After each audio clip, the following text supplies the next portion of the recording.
Hi everyone, it's Mike from Order Flows and welcome to the Order Flow Dynamics course, module number 4, trading the vertical versus horizontal. Now, many traders don't really think in the vertical and the horizontal, and we look at horizontal levels mostly, right? We look at the volume profile, we look at market profile, we look at pivots, we look at trend lines, etc. And vertical levels are created in the moves up and down. So let me explain. So here you have a volume profile on the left of the chart, right? You have a nice distribution, normal distribution day. This is a nice horizontal day, right? We sort of just rotate around. Vertical days are days that trend, right? That market keeps making new higher highs or lower lows. Now, horizontal versus vertical market activity is not how many traders view the market or approach the market, right? They simply think the markets go up, markets go down, or markets go sideways. However, you can split that market activity into two different views: horizontal activity or vertical activity. So when a market tries to make a vertical move and fails, fading that vertical move is an easy trade to make because more often than not, the move reverses or it goes sideways. This is information generated from the market, but you don't have to rely on the market profile or volume profile. You can see it in the order flow. So vertical moves are often to new highs or new lows. And what you want to look for is POCs. Are they migrating higher or are they migrating lower? Strong delta, in the sense, is delta on a bar by bar basis expanding? Is cumulative delta expanding, getting bigger or getting weaker in the sense of more negative? Are there imbalances present? So here you can see a vertical move on the way up as you're making new highs. What do you see? Right, you see delta getting stronger, cumulative delta. It went from minus 2,700 here to these new highs. You're putting in minus 1,580. It's still negative, but it's gained 1,000 in the delta. Points of controls also moving higher. You're seeing a lot of buying imbalances. These are all signs of a market starting to move vertically. Here we're at the high of the day and the market starts going down, right? You're seeing the vertical move down this time, right? Think of vertical, don't think just one direction up. It can also be a vertical move down. So we're at our high of the day. We're starting to see lower points of control. We're starting to see imbalances. We're starting to see negative deltas, right? The market starts going down 1, 2, 3, 4 bars, and it goes sideways for a while. Okay, it's unfortunate, but unfortunately that's what the markets do sometimes. They go sideways. Then the vertical move down continues here. 1, 2, 3, 4, 5 bars, all 6 bars, all lower points of control. You're seeing selling imbalances. You're seeing strong negative deltas. And again, if you're looking at cumulative delta at the high, we're at 1492. Down here, we're at 2800. So cumulative delta is almost doubled in the negative sense. Here we got markets moving vertically, up, down, back up. Notice the deltas getting stronger. You're noticing the points of controls getting higher. You're noticing the buying imbalances. Now you're seeing some bearish points of control. You're seeing negative deltas come in. You're seeing lower points of control. Now you see the opposite going on. You're seeing higher points of control. You're seeing the buying imbalances. You're seeing the positive deltas here. Here's a nice vertical move, goes up, goes sideways, goes back up. All right. You're seeing the same things happening here. Higher points of controls. You're seeing positive deltas. You're seeing cumulative delta getting stronger in the sense that it's gone from minus 3,000 to minus 2,400. You get this little sideways activity here. This is your horizontal move. Then you get your vertical move back up here, right? Positive deltas. And you're noticing cumulative delta has gone from minus 2,300 to minus 1,900. So higher points of controls. So vertical, horizontal, vertical. Now, when a market is trading horizontally, right, we think of consolidation, rotation, but more importantly, market efficiency. When a market is trading horizontally and you're wrong, the damage is limited. Now, when a market is trading vertically, markets are a little bit more volatile. They're going to move quicker to profit targets. And in a vertical moving market, you want to get in as early as possible. So which is better for trading, right? Well, actually, it's two different market environments completely. If you want to decide which one has more profit potential, it's going to be vertical market. So ideally, right, you want, like I said, you want to get in on a vertical move as quickly as possible. So what are you going to be looking for? You're going to be looking at delta. You're going to be looking at changes in cumulative delta. You're going to be looking for imbalances. You're going to be looking for points of control moving higher, right? So here, this market is selling off. All right, we get down into the low, and you see how it just changes and shoots straight back up. What are the signs in the order flow? Well, you see the positive delta went from minus 900 on the low to 446. This bar's got 1-2 buying imbalances. You've got a higher point of control than the previous bar. We're still at negative delta, right? But we've gone from, on this bar here at the low, minus 1100. Now we're only at minus 690. Okay, next bar, again, higher point of control than the previous bar. You're seeing a couple buying imbalances, the 152, the 140. You're seeing a nice positive delta, right? Now cumulative delta, minus 450. So the signs are there of a potential vertical move beginning, right? The next bar, 58 for the delta. Yeah, would I like it to be higher? Yeah, of course, but it's still positive. We've got a higher point of control. We've got a buying imbalance in there. Cumulative delta still negative, but it's gone from minus 1100 to minus 392. So that's a big change already. So you already have a sign that this market is starting to put in a vertical move. You know, you can safely get in, you know, anywhere in this next bar or the bar afterwards, you know, and where are you going to be placing your stop? You know, you have these points of control as levels that if the market retraces back down to there, you know, you're probably going to want to be thinking of getting out, but you already have a nice move up underway.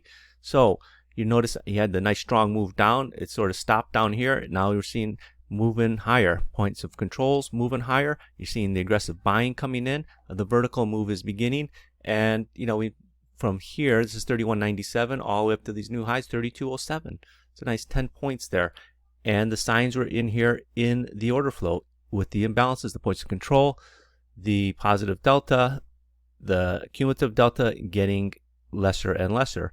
And if you want to take it a step further, look at the max and min delta, right? You're seeing min delta after we, you know, on our way down, you see min delta very strong. Min delta 1100, 869, 956, minus only 55, 3, negative 3, negative 131.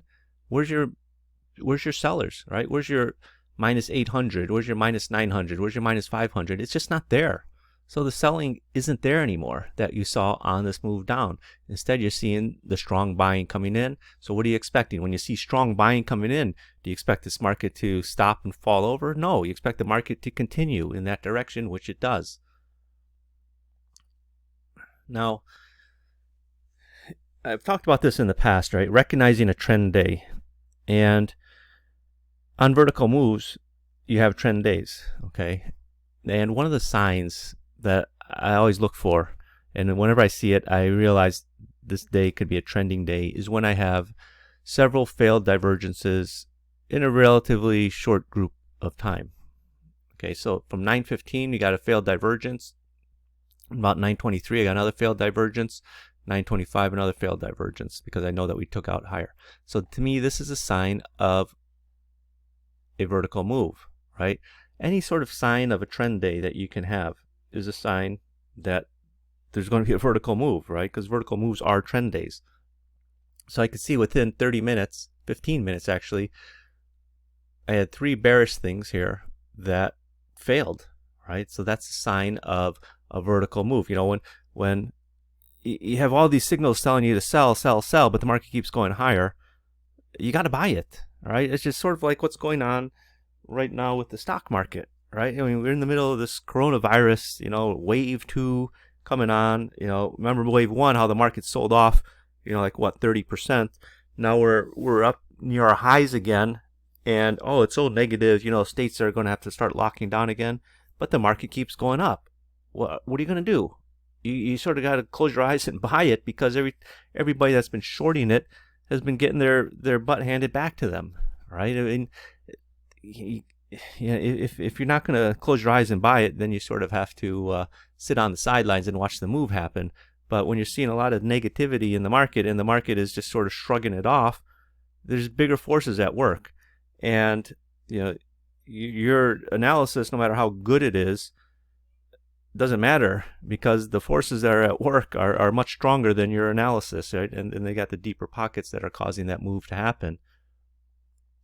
So horizontal markets are safe, but profits are limited, right? Because horizontal markets are generally markets in consolidation, and they don't have much price movement. Vertical markets are a little bit more riskier. Why? But profits are higher, right? They're riskier because you're going to have bigger movements.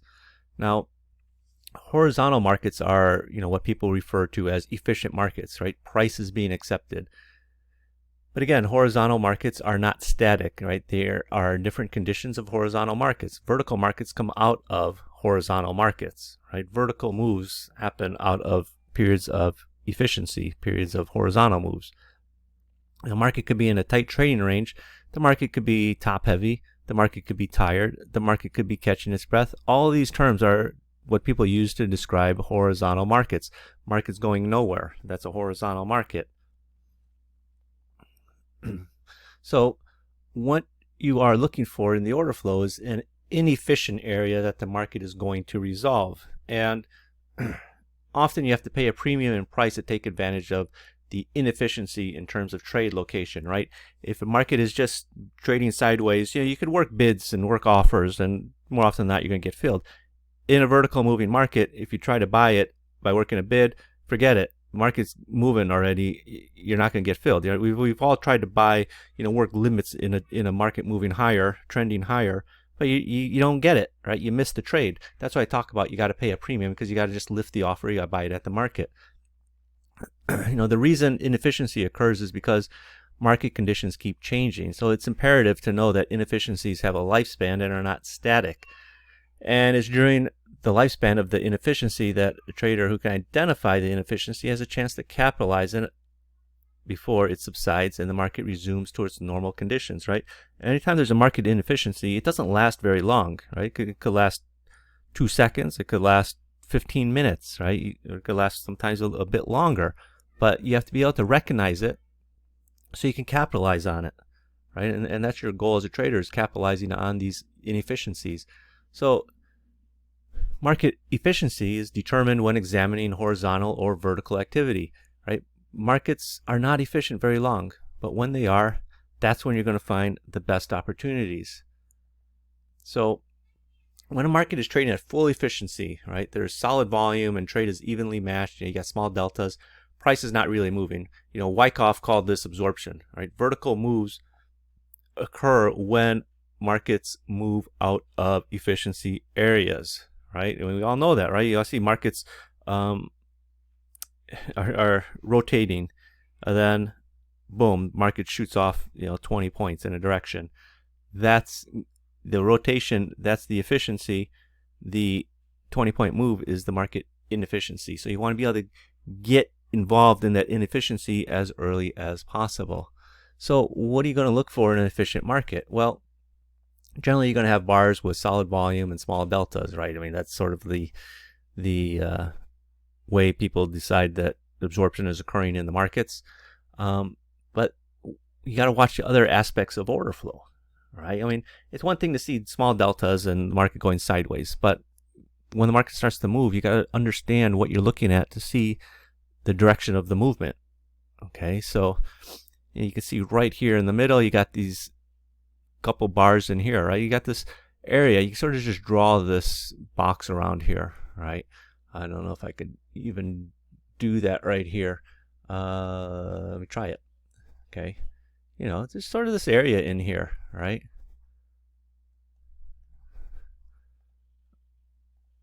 All right, you got this area in here, right? It's sort of going back and forth. I mean, you can even draw it out over here. You can see some small deltas, 26, 19, 1. Okay, but what are you noticing? Points of control starting to move up in a direction as you're going out of this area. You're seeing, any imbalances? You got 1, but as you're out of the area, you got this bar with 1, 2, 3 imbalances. Points of controls are going higher. Deltas are positive, right? So this is your efficient market in here. Actually, you could sort of draw this a little bit bigger. You could sort of draw it back there. and we finally broke out, right? You got the aggressive buying, you got the positive deltas, the higher points of controls. You're putting in your vertical move after your horizontal move. So remember, right? If you ever if you ever delved into market profile, right, you understand that markets go to where they can trade efficiently, right? So they're going to put in that vertical move to find a new value area, right? That's where they're going to trade efficiently, in the value area. So how a market makes a vertical move is important to note. Was the amount of volume trading heavy, or did the market slice through levels on light volume? So you got to understand, right? Markets move on heavy volume, markets move on light volume. Now there's different trading hours, I mean, I hate to say sessions, but you have like the Asian session, you have the European session, and you got the US session, right? So, okay, let's talk about E-minis. So obviously the Asian session is lighter volume than the European session, which is lighter than the US session. But when you're in the US session and you're making moves on light volume, then it can often stop and reverse pretty quick, right? And that's not necessarily a market efficiency. It just that's just a condition of the market. However, liquidity stops vertical moves, more precisely resting liquidity. So for example, this is the wheat market, right? You shoot up, right? You got some nice heavy volume coming in here, right? So it's not a move on light volume.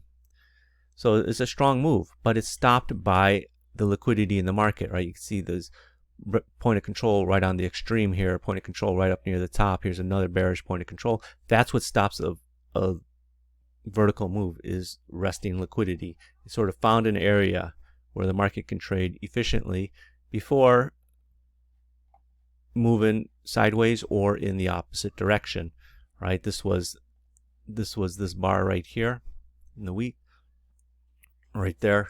And then you just sort of come off, trade a little sideways, come off some more. So this move up was stopped by the resting liquidity. It got up to this area, started trading sideways, started putting in a horizontal move. But there's just too much volume up there, in the sense that supply was present in the market. And once people recognize there's supply up at these levels, they started to move the market away back where it's going to look for another area where the market can trade efficiently again. Here's a great example, right? Big move down, right? 3209 down to 3190. It's almost, this is a 20-point move. What stops it? The resting liquidity. You can see these points of controls right on the bottom down here, right? And this one, the market's just snapped right back up. So if you have a vertical move and you see resting liquidity, chances are the market's going to stop, right? Vertical move up stops at liquidity. Little move down, I wouldn't call this a vertical move down, but then you make that higher high and the move up, it's stopping this vertical move, and the market retraces all the way back down. Here, market is blunts, right? Just pounding lower, pound. Where does it stop? It stops where you got the resting liquidity, right, in the point of control. Some people say, hey, can I use Bookmap for this? Yeah, you can. Honestly, I don't think you need it. As long as you understand points of control and where they're going to be acting as stopping volume or resistant volume, support or resistance, or you have Oracle's Trader software which will highlight those areas to you. You'll see it right there, right? You don't need all these different Bookmap things showing up on there. NinjaTrader has one for NinjaTrader 8 paid version, so if you have that, you can throw it on your screen. Sierra Charts also has one. And a lot of the other softwares out there are now implementing it as well. But look at areas where liquidity exists in the market, and that's what's going to stop a horizontal move, a vertical move. And oftentimes the market is going to go horizontal at an area that you got liquidity. So remember, just because you hit a spot of resting liquidity, that does not mean the market can't revisit it and take it out. Okay, just a lot of times people, I talk to traders that have buy like all the different softwares, and they move around from one to the other. My software, then they get Bookmap, then they get Jigsaw, and they're like, well, when I talk to them, they say, well, yeah, I had Jigsaw and I didn't find it useful, and then I had Bookmap and I didn't find it useful. I had this other software, I didn't find it useful. Well, because they're sort of looking for, in a sense, a holy grail as opposed to not understanding the market, right? Just because you have resting liquidity, right? What they'll do is they'll say, well, yeah, on the Bookmap it had, well, I'll get to the next chart, right? A Bookmap had resting liquidity up here, and it came off, then it came out and took it up again, right? I got short right at the resting liquidity, just as people that trade the DOM will see, oh, there was a big offer there, I got to get short. Then the market turned around and rallied up, and they got their head handed to them. Resting liquidity is fleeting. Okay, it's not permanent in the market in the sense that it's got to stop right there, and the market's got to reverse and sell off to new lows or rally to new highs. It can hit that resting liquidity, come off, build up some more steam, get through it, find another area of resting liquidity. That's just how the market works, right? So be aware of that. When the market tests an area of resting liquidity, if it gets through it and continues its move, it can go higher, right? Perfect example, resting liquidity here. Up at the high of the day, the move up, vertical move up stopped, and you got a vertical move down. Okay, it stopped at resting liquidity, came back up. Doesn't mean that it's got to stop right at this earlier resting liquidity here. Came back down, found a new area of resting liquidity, went back up before going back down where you have a new resting liquidity here. So, resting liquidity is dynamic, it changes, but keep an eye on it and understand where it is and how the market's going to trade around it, because at the end of the day, that's what's going to stop a vertical move. That's the best way to stop a vertical move. So vertical moves, market inefficiencies end or become complete when horizontal moves begin, right? So you have a vertical move in a direction, you move higher, new highs, then you stop, you go sideways, right? You just rotate around the high. That's your horizontal move. Market's found a place of market efficiency. Then the market's either going to go higher, look for a new area, or go lower and find an area that it was at earlier to trade around.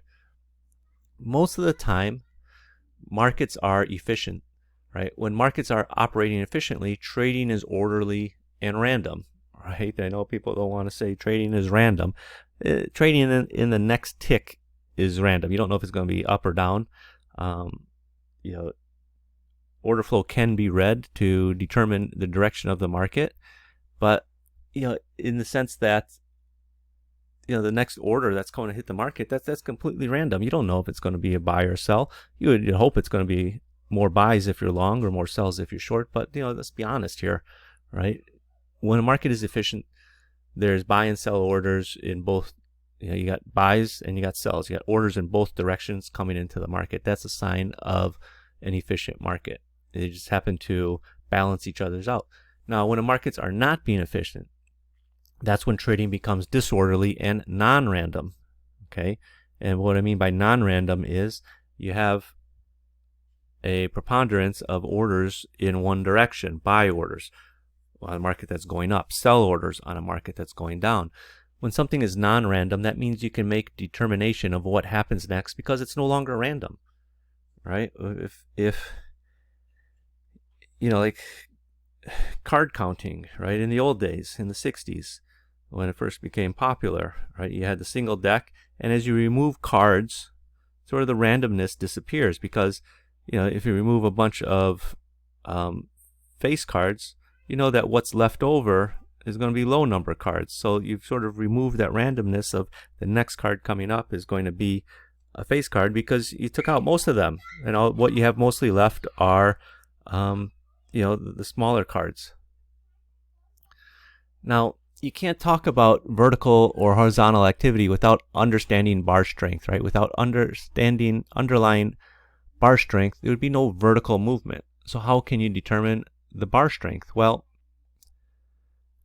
strength in up bars, okay, is bars that close near the highs. That's obvious, right? Anybody knows that. If a bar closes on its high, it's been a strong bar.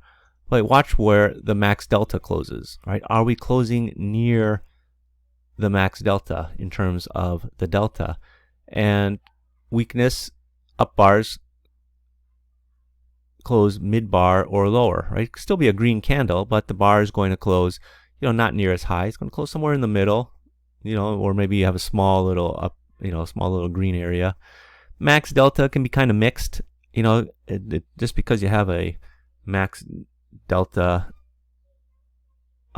your delta is going to be positive, but what I'm saying is your max delta can be, it could give some back, right? Your max delta could be 400, but your final delta is 200. Okay, that's kind of, not necessarily a sign of weakness, but that's just your average bar. Now, strength in down bars that close near the lows, bars that close the final delta near the min delta. And weak down bars are bars that close somewhere, mid bar or a little higher. Okay, so we know markets move on supply and demand, right? When an up bar closes near its high or a down bar closes near its low, supply and demand is one direction, and you expect the market to move in that direction. But if an up bar trades to its high, then selling comes in, supply comes in, and a bar closes near its midpoint. What do you think is happening? Okay, so think about that, right? You had an up bar, trades to its high, and then selling comes in. What is selling? It's supply. The bar closes near its midpoint. What do you think is happening is supply is coming into the market. Sellers are coming into the market. So that's not necessarily a good sign of strength. All right, so strength, one way to determine it is looking at the max deltas and the min deltas. So for example, we're going into the highs here, right? Max delta 817, final delta 817. Close up here on our high. Next bar retraces back, closes higher. Okay, but you got that big wick there. Got a negative delta. That's not a good sign. Next bar, you hit the high, then you come off, right? So this is a weak high going in there. It came off a bit. Again, you coming up into this high. You got the max delta 797 on this green bar. Final delta 721. Next bar 222 max delta, but you got negative delta minus 204. Next bar, obviously, this red candle. Max delta was 460. We closed at 367. This is a weak bar right here. So you got a weak bar on a high, just as you had a weak bar on the high earlier. What happens? The market sells off. So as you're going up here, you could sense that this market is, this move up is getting weak. Right? You noticed it a little bit earlier here where you pulled back. Here you pulled back. Right? This pullback didn't continue on down. It got a little bit more strength and put in that new high before it pulled back down to these lower levels that you were at before.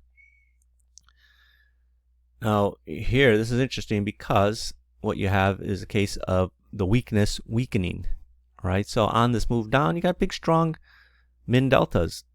Minus, just starting here, minus 614, minus 1592, minus 749, then minus 886. As you're at your low, minus 198. Okay. More importantly, you see the max deltas getting stronger. Here was 230. Here was 16, 120, 371, 1000. Right. So you see max deltas growing, min deltas getting smaller, max deltas getting bigger. What do you think is going to happen? Well, what is happening? Buyers are coming into the market, moving the market higher. A quick 10 to 15 points there. Now, one way to think of it is market dominance, right? And max and min delta are going to be one-sided on a market that's dominant, and market dominance occurs in vertical moves. So, for example, here's this nice vertical move up, making new highs. So let's take a look at max and min delta relative to the final delta. Just starting here, max delta 1234, final delta 1203, min delta minus 181, right? Then minus delta minus 1, minus 57, minus 21. You got one big bar here, minus 602. Okay, no reason to panic yet. Then minus 46, minus 37, minus 51, minus 58. Where's your selling in here? It's just not present, right? Except for this one bar. There's really no strong selling. And if you're looking at the max deltas in relation to the final deltas, we're closing right around those numbers. 558 versus 499, 631 versus 619, 459 versus 428, 578 versus 574, 808 versus 708, 558 versus 494. So this market is dominant to the buyer side. Now, I talked earlier about resting liquidity shutting off vertical moves, right? But you could also look at the max delta and the min delta. I sort of hinted at that a couple of charts ago, but watch what's going on here on this move down, right? Very little max deltas here, right? You're seeing 0, 0, 75, 8, 0. All of a sudden 262, 169, right? So you see the buying is coming in, even though these are bars that are very small ranges, just sort of looking like it's going nowhere. You know, granted, this is on E-minis at just before 1 a.m., but you can see the volume, right? You can see the delta, the aggressive buying in here, right? And you see, where's your aggressive selling, right? You know, on this move down, it's minus 135, minus 182, minus 350, minus 7, minus 17, and it's all mostly max delta. That's what's stopping this move down. It's hidden in the max and min delta that this market is probably not going any lower. Imagine you're just buying it here at 15. Yeah, you're stopped down here, 13, 13 and a half. It's a quick move up to 18 over the next 2 bars.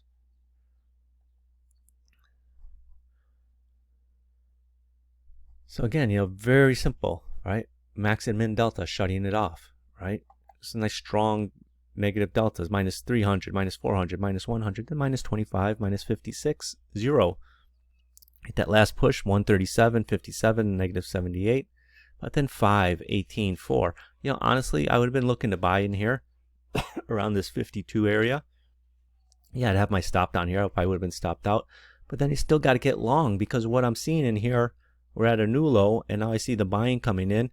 You know, you could add more to it. You can see the aggressive buying with imbalance here. This bar got 2 imbalances, buying imbalance, buying imbalance, buying imbalance, buying imbalance, buying imbalance.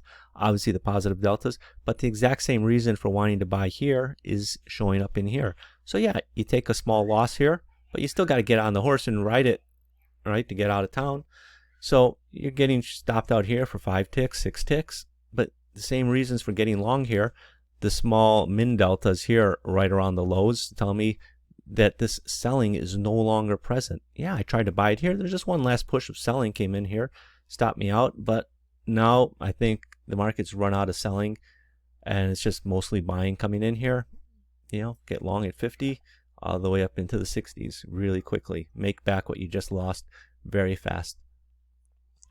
So in vertical moves, you often see what you don't expect in terms of price action in relation to delta, right? Normally you expect to see up bars with positive delta, but often you see up bars with negative delta. Conversely, you expect to see down red candles with negative delta, but often you see down red candles with positive delta. This is a form of resting liquidity, right? Support the market on the way up or offering resistance on the way down. You know, resting liquidity is support on the way up, or resting liquidity is resistance on the way down. So for example, you got a market moving up. Well, you got a market moving up on negative delta. Here's a negative delta bar here, negative delta bar here. What's happening is there's strong bids in the market. You see the 192 down here. That's what's causing this 52. Most of the volume is right on the bottom of the bar. Over here, you can see the 279 to 218, right? This is supporting the market on the move up. So you often see resting liquidity trailing in this sense, resting liquidity not in the sense of offering resistance up there, but supportive buying. That's a form of liquidity.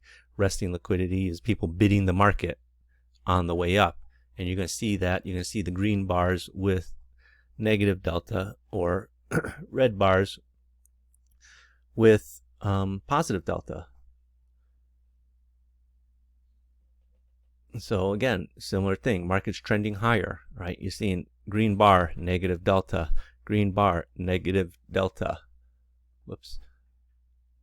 Green bar, negative delta, right? Green bar, positive delta. But what are you seeing? You're seeing the selling balance, 1147, right? You're seeing the big size here, 729, right? You can just see it. All the bids here are very strong relative to what's traded on the offer. Right, you see that in markets going higher. Now, in markets going lower, right, you're going to see positive delta in red candles, like this bar right here, right, 1464. Right? This is setup that I'll be talking about later, right? It's called layering in. On the moves down, you're seeing people coming in, offering out liquidity, working offers here, right? You're seeing 659 positive delta, 486 positive delta.